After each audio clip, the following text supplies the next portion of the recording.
Doctor Banerjee को heart attack आ गया था। डॉक्टरों ने कहा था कि वो इतने अलर्ट थे, इसीलिए उनकी जान बच पाई थी। लेकिन ये झूठ था। वो चाहे अपने आईसीयू के बिस्तर पर लेटे थे, लेकिन डॉक्टर बैनर्जी की जान तो असल में चली गई थी।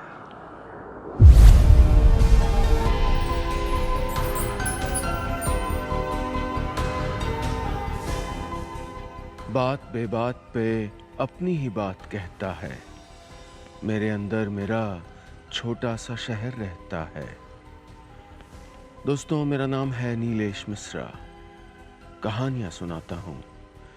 याद शहर में आपका स्वागत है। मैं आपको सुनाने जा रहा हूं अपनी लिखी एक कहानी, डॉक्टर साहब। याद शहर के बस अड्डे पर उस दिन कुछ ज्यादा ही भीड़ थी। बुधवार जो था, हफ्ते के उन 2 दिनों में से एक, जब डॉक्टर बैनर्जी पुराने शहर में अपनी क्लिनिक में बैठते थे। सोमवार और बुधवार को दूर दूर से मरीज आते थे और सुबह से डॉक्टर साहब की क्लिनिक में लाइन लगा लेते थे। कई पुश्तों से आ रहे थे। डॉक्टर बैनर्जी के पिता सीनियर डॉक्टर बैनर्जी भी याद शहर के मशहूर डॉक्टर रहे थे। डॉक्टर बैनर्जी दिल के मरीज थे, लेकिन छुपाकर सारी चीजें खाते थे जो उनको मना थी। परिवार का नाता रखते थे मरीजों से। पूछते थे, क्या हुआ, इतनी जल्दी क्यों है बेटी का ब्याह करने की? 50 साल से याद शहर और दूर दूर के कई और शहरों के लोगों का इलाज किया था उन्होंने। जानलेवा से जानलेवा, लाइलाज से लाइलाज मर्ज ठीक होते थे यहाँ। बैनर्जी क्लिनिक में आना हजारों परिवारों के लिए ऐसा ही था जैसे काली माता के मंदिर में जाकर प्रसाद चढ़ाना। फिर सीनियर डॉक्टर बैनर्जी एक दिन जाड़े की सुबह गुजर गए, लेकिन अपना सारा ज्ञान कब से अपने बेटे डॉक्टर प्रद्युम्न बैनर्जी के हाथों सौंप गए थे। कहते थे, डॉक्टर होने के लिए सिर्फ एमबीबीएस की फ्रेम की हुई कागज की डिग्री की जरूरत नहीं होती। अच्छा डॉक्टर होने के लिए अच्छा इंसान होना बहुत ज्यादा जरूरी होता है। और मेरा बेटा मुझसे बेहतर इंसान है। चाहता तो विलायत भी जा सकता था ना। खैर, मुल्क छोड़कर जाने या ना जाने से किसी इंसान की भलाई या बुराई नहीं तय होती है। लेकिन भलाई इसमें थी कि बाप बेटा दोनों गरीबों का इलाज मुफ्त में करते थे, और बाकियों का भी काफी मुनासिब फीस लेकर। बड़े डॉक्टर बैनर्जी कई साल तक अपने बेटे के साथ साथ क्लिनिक में बैठे थे। उनका मानना था कि भगवान ने उनको डॉक्टर बनाकर उन पर बड़ी कृपा की थी। जैसे भगवान ने अपना काम अपने भरोसे के कुछ लोगों को सौंप दिया हो कि जाओ, बहुत काम है मेरे पास आजकल, तुम लोग जाके मेरा हाथ बटाओ। अपने बेटे से कहते, काली मंदिर जाने और मछली मोहल्ले की इस गली में आने में कोई फर्क नहीं होना चाहिए। दोनों जगह हर आने वाले की तकलीफ दूर होनी चाहिए। आखिर डॉक्टरी भगवान का दिया ऑर्डर है, व्यापार नहीं है। हर रोज चहकने वाले डॉक्टर बैनर्जी आज कुछ ज्यादा ही चहक रहे थे। अरे आप अटकलें मत लगाइए। डॉक्टर बाबू 65 की उम्र में कहीं दिल नहीं लगा बैठे थे। शकुंतला जी ने रविंद्र संगीत और टैगोर की पोएट्री शो ऑफ कर करके 50 साल पहले स्कूल डेज में ही उनका दिल जीत लिया था। चहक इसलिए रहे थे कि आज उनका बेटा घर वापस आ रहा था डॉक्टरी पढ़ के। दो डॉक्टर बैनर्जी तो इस परिवार में पहले ही पैदा हो चुके थे, अब तीसरे पधार रहे थे। डॉक्टर बैनर्जी का बेटा ऑनरबान उनकी आंखों का तारा था, उनका गुरूर। बल्कि सच पूछिए तो एक डिसिप्लिन पसंद पिता की एकमात्र कमजोरी, जिसके लिए अक्सर उन्होंने अपने ही बनाए कई कायदे कानून तोड़े थे।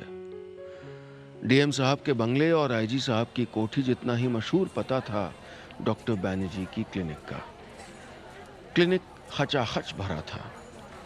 कुर्सियों, बेंचों, यहां तक कि सामने चबूतरे पर लोग बैठे थे।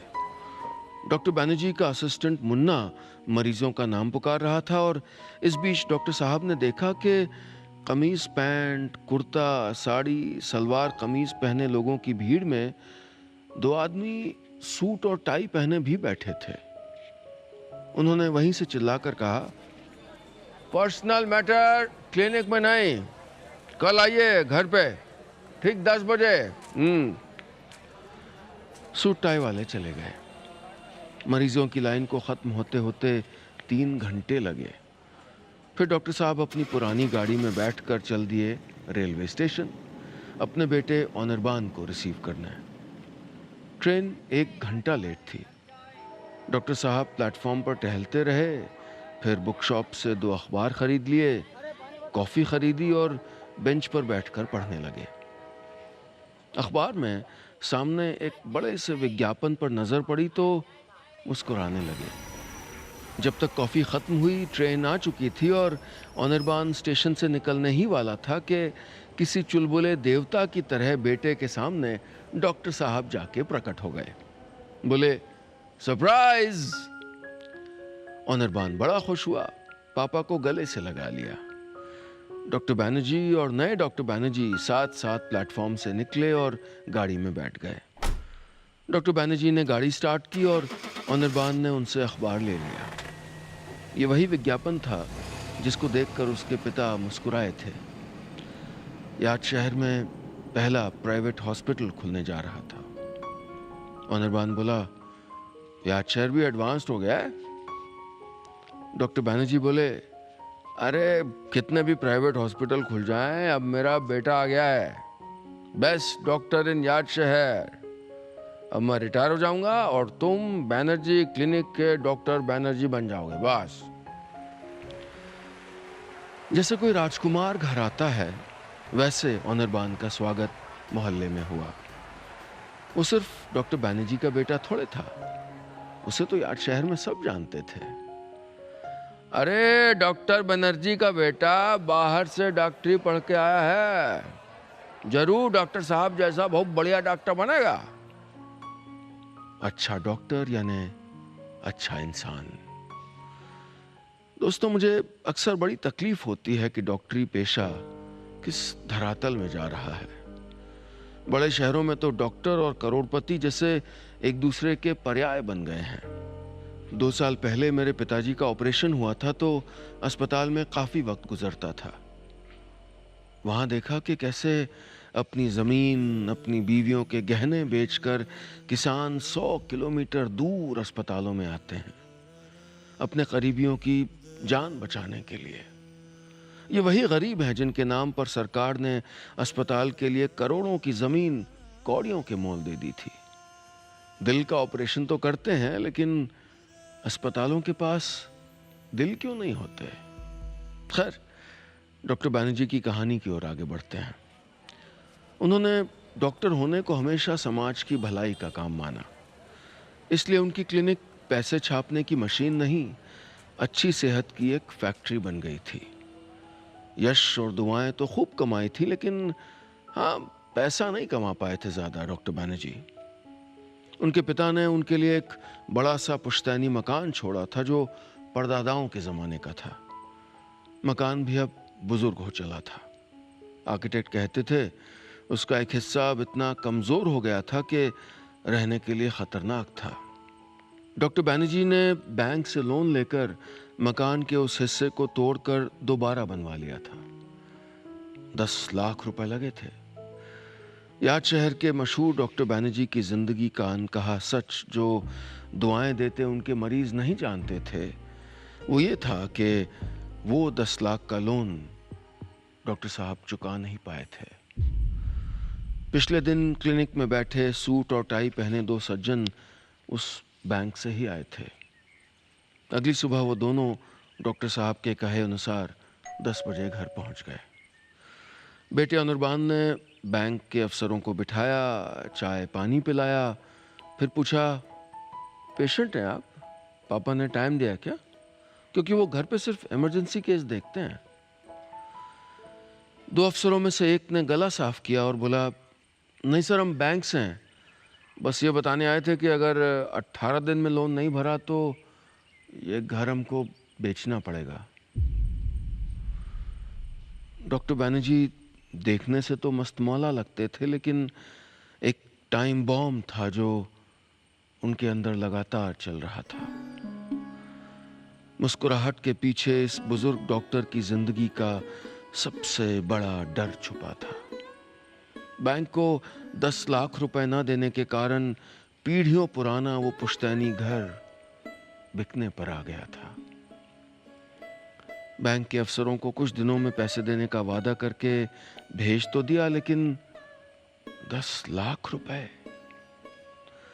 एक ईमानदार डॉक्टर जो मरीजों से कम फीस लेता था, इनकम टैक्स की चोरी ना करके हर पेशेंट को रसीद देता था और जिसने डॉक्टरी को सेवा का जरिया माना था न कि व्यापार, वो डॉक्टर आज धर्म संकट में था।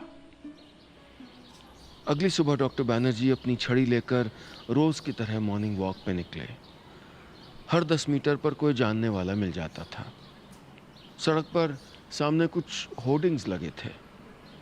याद शहर में अपार्टमेंट कल्चर जो शुरू हो रहा था।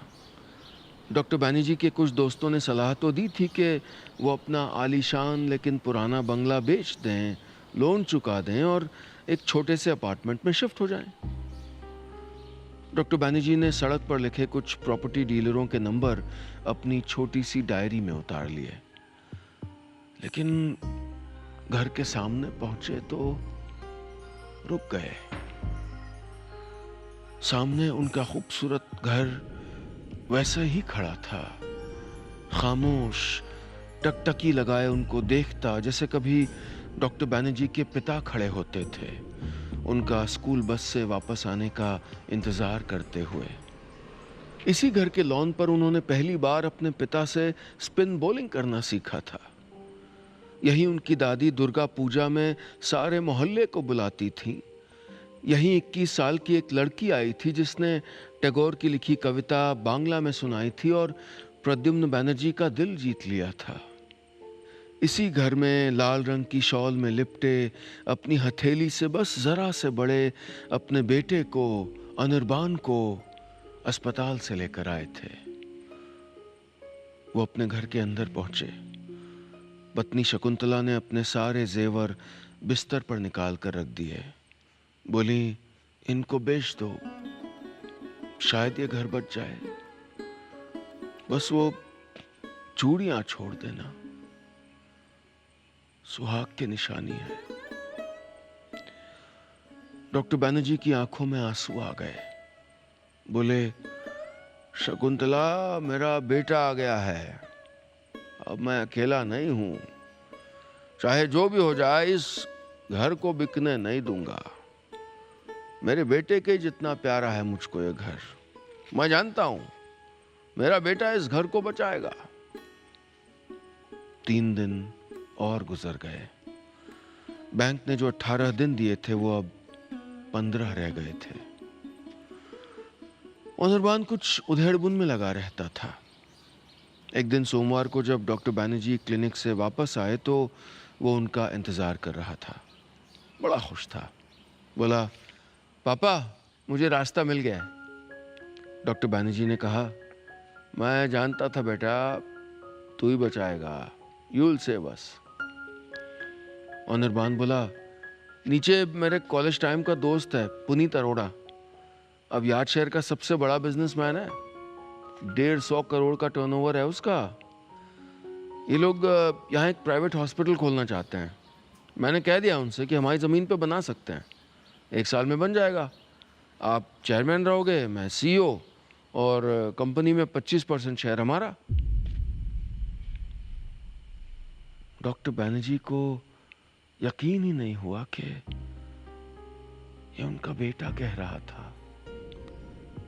बस उसे देखते रहे और बोले, तूने एक बिजनेसमैन को कह दिया है कि वो हमारी जमीन पर एक प्राइवेट हॉस्पिटल बना सकता है। Anirban, this is a joke, right? This is a joke. Anirban ने कहा, जोक तो हम लोग बन गए पापा। आपने पिछले 30 साल से 40-40 रुपए दे के मरीजों को देखा है, गरीबों का इलाज मुफ्त में किया है। शहर के सारे डॉक्टर हंसते हैं हम पे। पता है क्या कहते हैं? याद शहर में एक नहीं, 2 सस्ते सरकारी अस्पताल हैं, एक सिविल अस्पताल और एक बैनर्जी क्लिनिक। औरों की मदद ठीक करना है पापा, लेकिन थोड़ा सा प्रैक्टिकल हो जाइए प्लीज। जरा फैमिली के बारे में सोच लिया करिए कभी। जरा हमारी फाइनेंशियल सिक्योरिटी के बारे में सोच लिया करिए। 10 लाख का लोन नहीं चुका पा रहे हैं हम। मेरे क्लासमेट्स दिल्ली बंबई में डॉक्टर हैं, महीने में 10 लाख कमाते हैं।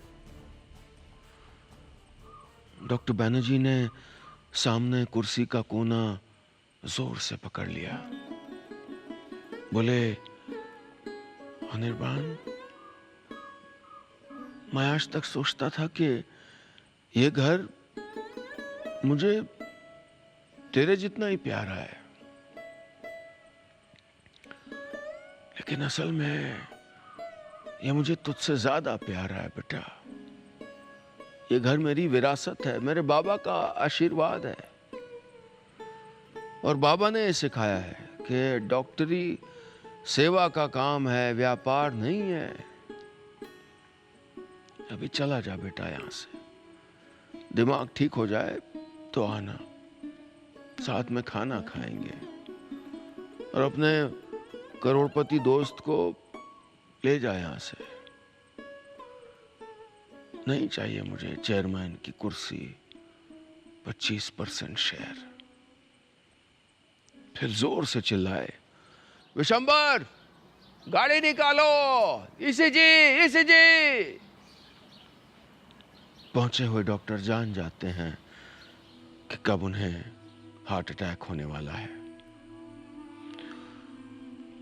डॉक्टर बैनर्जी को हार्ट अटैक आ गया था। डॉक्टरों ने कहा था कि वो इतने अलर्ट थे, इसीलिए उनकी जान बच पाई थी। लेकिन ये झूठ था। वो चाहे अपने आईसीयू के बिस्तर पर लेटे थे, लेकिन डॉक्टर बैनर्जी की जान तो असल में चली गई थी। सारी रात की जगी उनकी पत्नी शकुंतला अपने पति की खामोश आंखों में देख रही थी। दिल का गहरा घाव चेहरे पर उतर आया था। शकुंतला उनके लिए पैकेट से दवा निकालने के लिए मुड़ी ही थी कि डॉक्टर बैनर्जी ने उनकी हथेली थाम ली। बोले, शकुंतला, कहां चूक कर दी हमने अपने बेटे को बड़ा करने में। लेटे लेटे आंख के कोने से आंसू की एक बूंद निकल पड़ी। 60 साल में पहली बार उस मछली मोहल्ले में बैनर्जी क्लिनिक बंद थी। सैकड़ों मरीज दूर दूर से आ चुके थे। रिक्शों पर, पैदल उस गली की ओर चले आ रहे थे, लेकिन क्लिनिक तो बंद थी। शहर में ये बात आग की तरह फैल गई। अगले दिन किसी पत्रकार ने बैंक लोन वाली बात भी पहले पन्ने पर छाप दी। जिनकी तकलीफें डॉक्टर बैनर्जी या उनके पिता ने कभी दूर की थीं, सब एक दूसरे को फोन करके नुक्कड़ पर रुककर सरस्वती टी स्टॉल के पास बता रहे थे कि याद शहर के सबसे चहेते लोगों में से एक सबसे मुश्किल में है। 4 दिन बीत गए, फिर 7, फिर 10, और आखिरकार वो दिन भी आ गया जब डॉक्टर बैनर्जी को बैंक से 10 लाख रुपए देने थे, अपना पुश्तैनी मकान बिकने से बचाने के लिए। 2 हफ्ते से वो किसी से नहीं मिले थे। उनके बेटे ने एक छुरा घोंप दिया था उनके कलेजे में। 18वें दिन डॉक्टर बैनर्जी एक हल्की नींद से जागे। कुछ महसूस किया। बेटा अनिर्बान उनके पांव छू रहा था। बोला, पापा, मुझे माफ कर दीजिए, भटक गया था मैं। ये है 10 लाख रुपए। याद शहर और कई और शहरों से हजारों लोगों ने 100, 50, 500, 1000 रुपए जोड़ जोड़ के भेजे हैं। ये घर अब नहीं बिकेगा। डॉक्टर बैनर्जी ने बेटे को देखा, बोले ये पैसे मुझे नहीं चाहिए, घर नहीं रहेगा अब। बैंक का लोन चुका के हम लोगों के लिए 3 कमरे छोड़ के उसमें अस्पताल बनेगा, वहां जहां कभी किसी को अपनी जान बचाने के लिए पैसा नहीं देना पड़ेगा, क्योंकि डॉक्टरी सेवा का काम है बेटा, व्यापार नहीं है। बस इतनी सी थी ये कहानी। दोस्तों, ये थी मेरी लिखी कहानी डॉक्टर साहब। उम्मीद है आपको पसंद आई होगी। याद शहर में बसी हुई, याद शहर में रची हुई ऐसी बहुत सी कहानियां मैं आपको लगातार सुना रहा हूं, और इनको आप सुन सकते हैं हमारे YouTube चैनल पर नीलेश मिश्रा टाइप करके, NEELESHMISRA। सब्सक्राइब का टैब, सब्सक्राइब का बटन जरूर दबाइएगा, और हाँ, एक बेल आइकॉन है, घंटी नुमा बटन बना हुआ है, उसको भी दबाइएगा। तभी आपको मैं जैसे ही कोई नई कहानी, कविता, किस्सा अपलोड करूंगा, सीधे आपको पता लग जाएगा, और आपके मुफ्त सब्सक्रिप्शन के कारण आपको सब लगातार पहुंचता रहेगा। लेकिन अगर आपको मुझको सीधे मैसेज करना है तो उसका अड्डा है हमारे द स्लो मूवमेंट का वेबसाइट www.turnslow.com। यही वेबसाइट है जहां पर आप सीधे मुझको मैसेज भेज सकते हैं। मैं सारे मैसेज पढ़ता हूं, और अगर आप अपना ईमेल आईडी छोड़ेंगे और अपना फ़ोन नंबर छोड़ेंगे तो मैं आपको एक सरप्राइज कॉल करने के लिए कंसिडर करूंगा, क्योंकि मुझे फ़ोन नंबर तो चाहिए होगा ना आपको फ़ोन करने के लिए। तो ये जो वेबसाइट है www.turnslow.com, जो स्क्रीन पर लिखा आ रहा है, ये अड्डा है मुझसे सीधे संपर्क करने का। ये है शॉर्टकट, ये है मेरी और आपकी हॉटलाइन। अभी चलता हूं, याद शहर की एक और कहानी लेकर जल्द मिलूंगा। कहानियां तो काल्पनिक हैं, लेकिन इन कहानियों में आप और मैं कहीं ना कहीं ढूंढ लेते हैं अपने आप को। जल्द मिलते हैं।